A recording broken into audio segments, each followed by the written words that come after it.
Hey, it's Dr. Dale with 5 things that happen after the death of a loved one.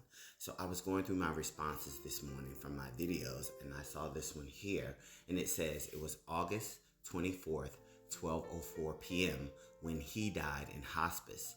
I can't do this. Everything is falling apart around me. I'm struggling so bad, and I'm sending prayers your way. This is the hardest thing I know that I've ever experienced. The pain is just excruciating. You can't describe it, and it feels like you're all alone in this grieving process. But here's 5 things that I found that happened to me, and that was number 1.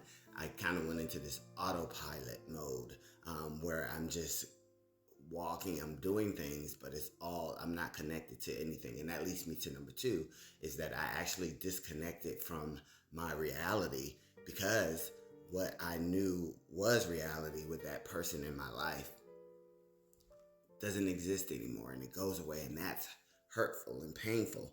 And that leads me to number 3. Your emotions are all over the place. You can cry at the drop of a hat.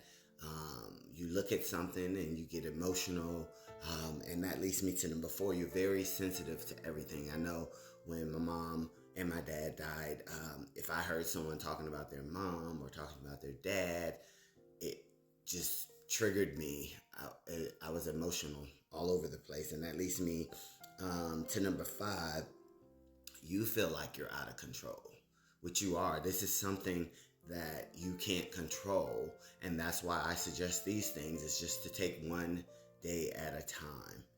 You know, if you look at the big picture, it's so overwhelming and it creates more anxiety and depression, but you have to take it one day at a time. And then use your support system. If you have friends and you have family who are all experiencing this at the same time, get together, talk about how you feel.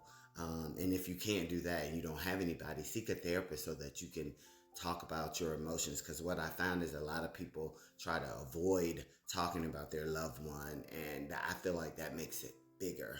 But to you, just take it one day at a time, praying for you, praying for this, you and your family. And, it's hard. All right. If you're struggling, anybody out there with grief, please seek a therapist so they can help you maneuver through your grieving process.